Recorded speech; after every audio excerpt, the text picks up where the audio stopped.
60 años después de la prisión de Gandhi en Sudáfrica, sus ideas encontraron nuevos seguidores en el sur de Estados Unidos. Los estudiantes de la FEX University, una institución predominantemente negra, podían ignorar la discriminación en el campus. Pero cuando se acercaban al centro de la ciudad, quedaban conmocionados por el sistema sureño. Crecí en el sur de Chicago y aunque viví la discriminación, nunca vi prohibiciones en las fuentes o en los cuartos de baño. Era humillante.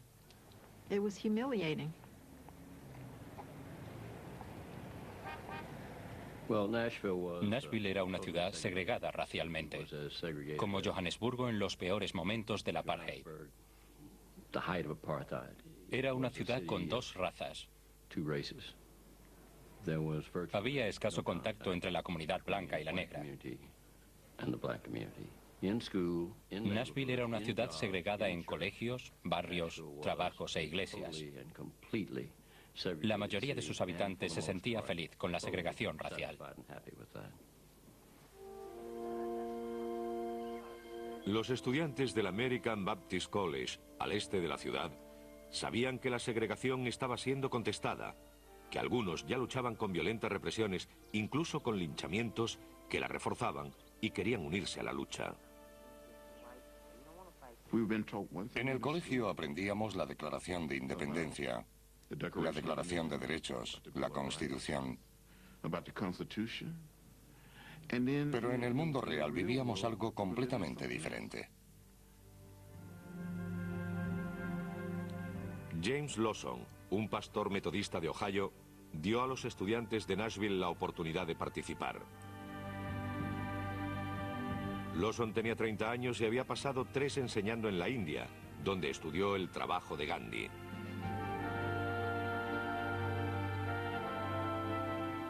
Lawson organizó una serie de talleres nocturnos sobre la acción pacífica en una pequeña iglesia cerca del campus.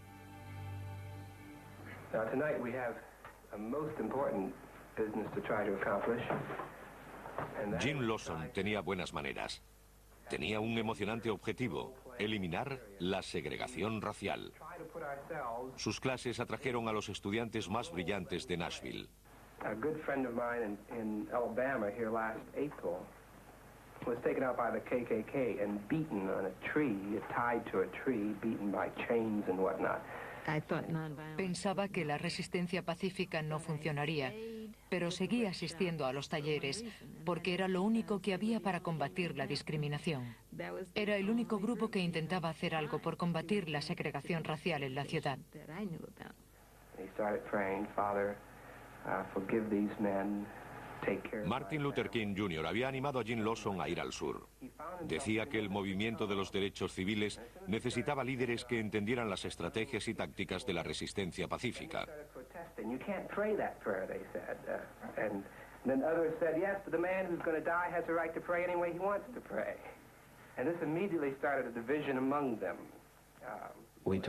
Les enseñamos a través del punto de vista sagrado de la no violencia, con su historia, sus raíces en la Biblia, sus raíces en el pensamiento cristiano, los métodos de la resistencia pacífica.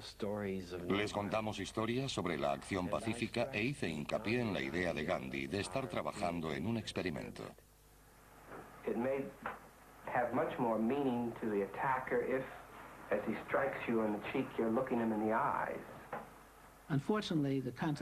Desgraciadamente, para mucha gente, el concepto de la resistencia pacífica quiere decir que cuando te golpean en una mejilla, hay que poner la otra y no hacer nada más. Nuestra resistencia significaba devolver el golpe pero con otro propósito y otras armas. Había que luchar para convencer. Era una lucha mucho más provocativa que los puñetazos.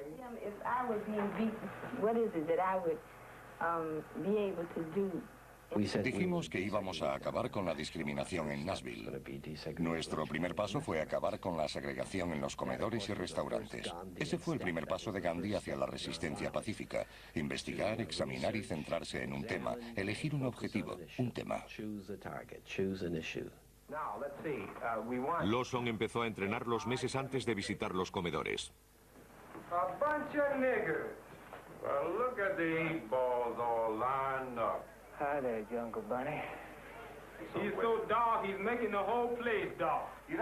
Quería que experimentaran los ataques físicos y verbales y que aprendieran a resistir el impulso de huir o devolver los golpes.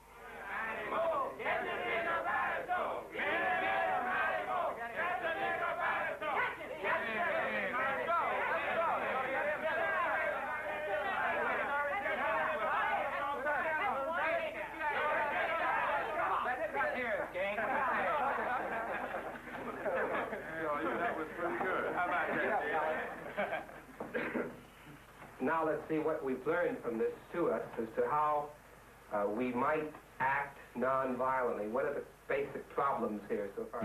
No se puede ir a una manifestación con 25 personas haciendo lo que les da la gana. Tiene que haber una disciplina común. Creo que es lo más importante.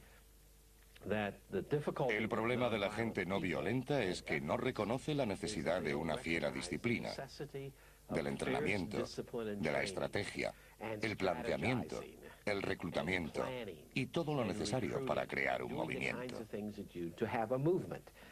Eso no ocurre espontáneamente. Hay que hacerlo sistemáticamente.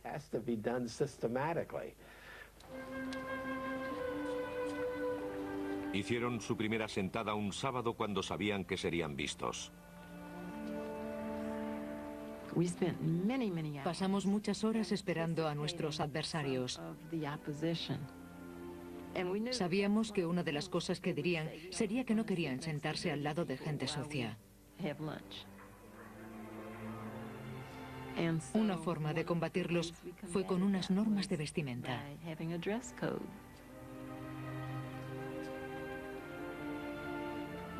Nos dijeron que había posibilidades de que nos arrestaran.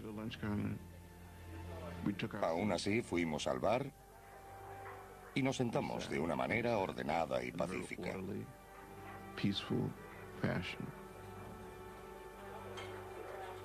No se sorprendieron cuando se negaron a atenderles.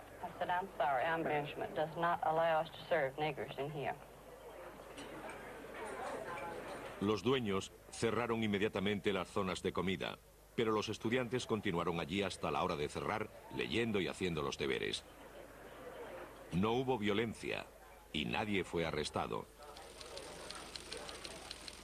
Las sentadas solo ocuparon la 10ª página del periódico dominical. El editor de la ciudad, John Siegenthaler, recuerda la reacción. Inicialmente la reacción fue de sorpresa, incluso de risa. ¿Quiénes se creían que eran? ¿Qué se creían que estaban haciendo? Sabíamos que era una gran noticia, pero no sabíamos cómo cubrirla. Los empresarios de la zona tomaron una postura previsible. Cerraron antes de servir a clientes negros. Una semana después, los estudiantes regresaron. Provocaron curiosidad e insultos, pero no arrestos. Los blancos pensaban que aquellas sentadas eran algo pasajero, no suponían una amenaza para el statu quo. El tercer sábado se preparaban para acudir a un total de 6 bares. Let each person now get himself or herself a partner that they will stick with. Now, we don't want a white person with a Negro of the opposite sex, because we don't want to fight that battle. Nos habían dicho con antelación que aquel día íbamos a permitir que nos pegaran los matones. La policía nos arrestaría. Teníamos que estar preparados para que nos pegaran y arrestaran. Todos lo aceptamos.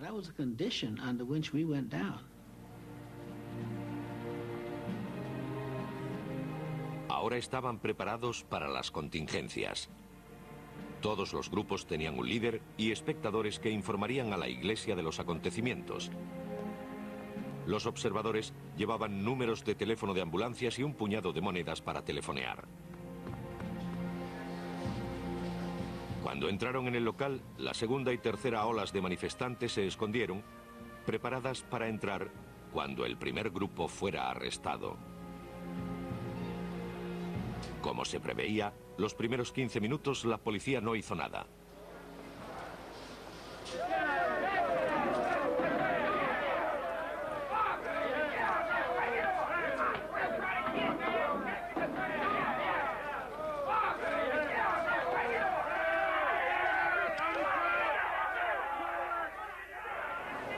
went and asked each and every one of them separately to leave. They didn't leave, so I instructed the men to place them under arrest. We placed them under arrest. When we cleared the stools, some more colored boys and girls and white boys and girls got on the seats.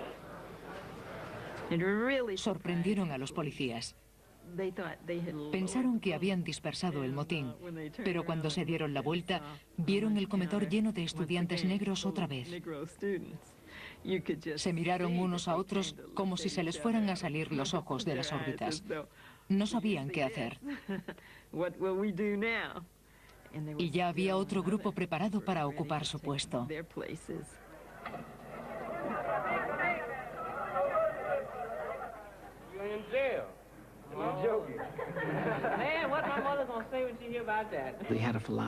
Practicamos la filosofía de la no violencia.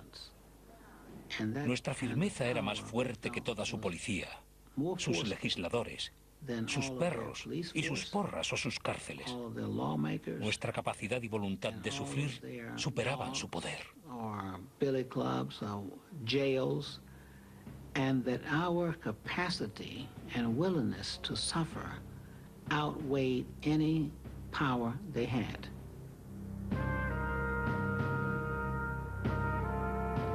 Los arrestos en masa fueron una victoria para los estudiantes. Los periodistas sabían que estaban cubriendo una noticia de importancia nacional. Era como ser corresponsal de guerra en tu propia ciudad. Solo sabíamos que había una guerra, que los métodos pacíficos estaban ganando a los violentos y que era un momento histórico, independientemente del resultado. Aquellos acontecimientos pasarían a formar parte de la historia. El lunes por la mañana los estudiantes seguían encarcelados en el cuartel general de la policía. Habían rechazado la fianza. En 48 horas, su pequeño movimiento estudiantil había inspirado a miles. Toda la comunidad negra de la ciudad se había unido a la lucha organizándose, recaudando dinero y contratando abogados. Alexander Luby era uno de los abogados negros más importantes de Nashville y había ordenado a los abogados locales que defendieran a los estudiantes arrestados. La gente no podía creer que aquellos jóvenes e inocentes estudiantes universitarios hubieran sido arrestados y encarcelados. No les gustó verlos así. La ciudad y la población negra se movilizó y el movimiento se extendió como el fuego por toda la ciudad de Nashville. Mientras la multitud esperaba ver lo que hacía la ciudad, el alcalde habló a los periodistas. Anyone violating the law will be arrested. This must be so. Haciendo hincapié en la ley y el orden, el alcalde tomó partido por los dueños de los establecimientos. De hecho, los estudiantes no habían infringido ninguna ley, pero no arrestaron a ninguno de los atacantes de raza blanca.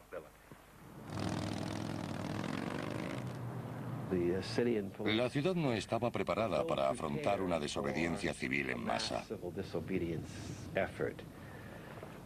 Pensaron que cuando estallara la violencia y comenzaran los arrestos, nuestro movimiento se vendría abajo. Ese suele ser el objetivo de utilizar la violencia y arrestar a la gente. Esperaban que todo terminara con el brote de violencia. Pero no fue así. Una semana después, no había cambiado nada. Cuando los estudiantes regresaban a los comedores, la ciudad solo tenía una respuesta: más arrestos.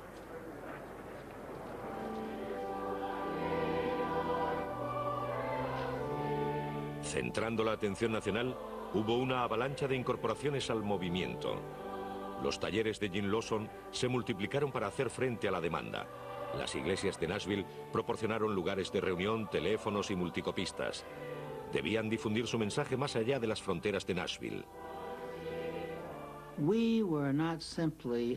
No nos dirigíamos solo a nuestros oponentes inmediatos. Lo que hicimos fue dirigirnos a un público más grande, a la nación, al mundo.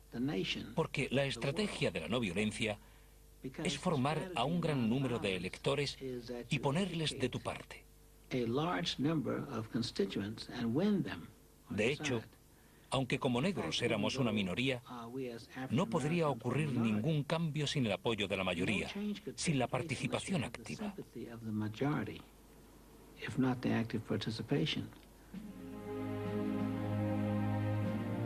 Los estudiantes sabían que por sí misma la simpatía no sería suficiente.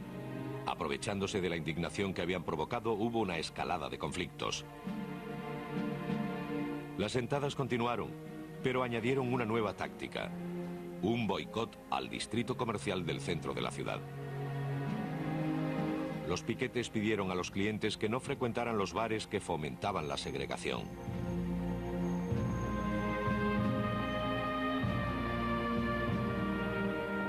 Los estudiantes habían creado un movimiento apoyados ahora por una comunidad mayor, cuando el clero negro pidió a sus feligreses que se mantuvieran alejados del distrito comercial del centro. Toda la comunidad podía ser partícipe del movimiento porque es una de las cosas que enseñamos en el mundo de la resistencia pacífica. En el movimiento de la no violencia pueden participar todos. Niños, mujeres, hombres, gente joven, ancianos. Todos podían hacer algo. Mientras el boicot siguió su curso, las sentadas y los arrestos continuaron. El conflicto se convirtió en un hecho permanente de la vida diaria en el distrito comercial de la ciudad. Los piquetes y los boicots provocaron un estallido racista. Pero las contramanifestaciones fracasaron. Los asustados blancos que evitaban la zona centro se unieron involuntariamente al boicot. Un economista de la Universidad de Féps calculó que algunas tiendas del centro perdieron más del 40% de sus ventas. Aunque se acercaba Semana Santa, no se produjeron las grandes ventas de primavera. El boicot fue respaldado por un 98% de miembros de raza negra. Fue un mensaje muy fuerte enviado a la comunidad blanca. Una cosa es enfrentarse a los estudiantes sábado tras sábado, encerrarlos y dejarlos salir con fianzas de $50. Pero otra cosa es que no quedara nadie en las calles.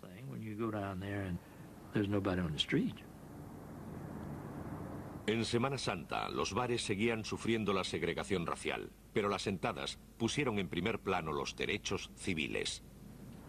For the past several months, a new strategy to end racial segregation has been spreading through the South. It takes the form of... El domingo de resurrección, el programa de la NBC Meet the Press se centraba en la resistencia no violenta. El moderador sugería que el boicot podría ser mejor que las sentadas y arrestos. Dr. King, wouldn't you be on stronger grounds, though, if you refused to buy at those stores, and if you called upon the white people of the country to follow you because of both your moral and your legal right not to buy? I think, Mr. Spivak, sometimes it is necessary to dramatize an issue because many people are not aware of what's happening. And I think the sit-ins serve to dramatize the indignities and the injustices and the dissatisfaction of the Negro with the whole system of segregation.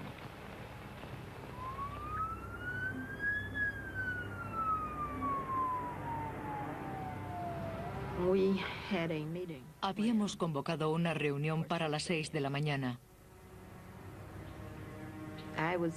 Yo estaba vistiéndome en mi habitación. Oí un gran estruendo.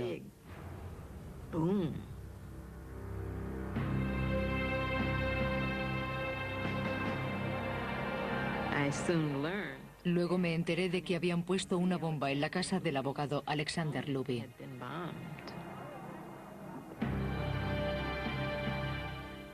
El enemigo tenía que meternos miedo.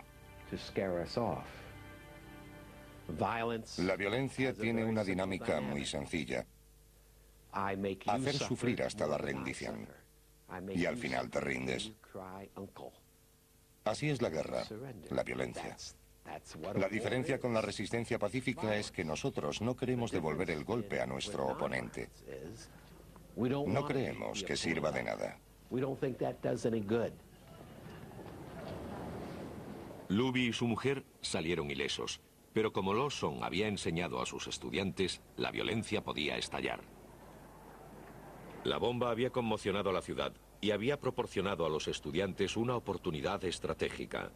Enviaron un telegrama al alcalde exigiéndole una reunión y organizaron una marcha silenciosa desde el campus hasta el ayuntamiento.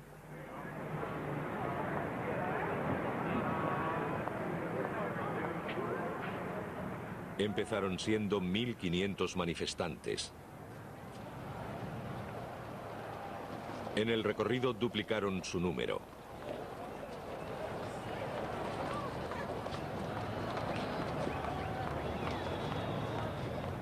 El alcalde Ben West les esperaba. West discutía con un pastor negro, pero Diane Nash le sorprendió con algunas preguntas directas. I asked the mayor, first of all, Mayor West, do you feel that it's wrong to discriminate against a person solely on the basis of his race or color? I tried as best I could to answer it, frankly and honestly, that I could not agree that it was morally right for someone to sell them merchandise and refuse them service. And I had to answer it just exactly that way. Nash le preguntó al alcalde si creía que los comedores debían abolir la segregación racial. Respondió, sí. Fue el primer cambio importante en las actitudes de la ciudad. Aquel día Nashville empezó a abolir la discriminación en las instituciones públicas y las tiendas. Pasarían 3 o 4 años antes de que los teatros, restaurantes y transportes públicos hicieran lo mismo.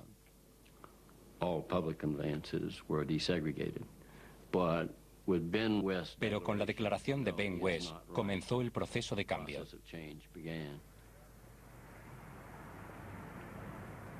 Los minoristas afirmaban en privado querer suprimir la discriminación. Los estudiantes desarrollaron un plan.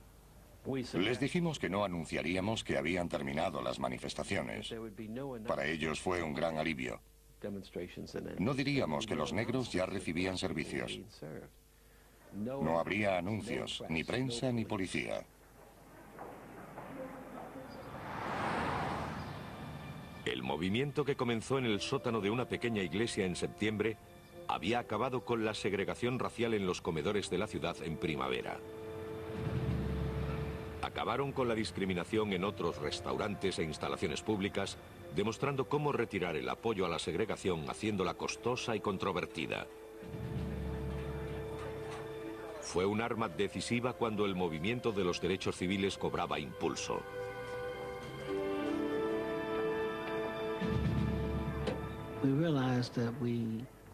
Nos dimos cuenta de que teníamos los recursos espirituales y psicológicos para marcar la diferencia.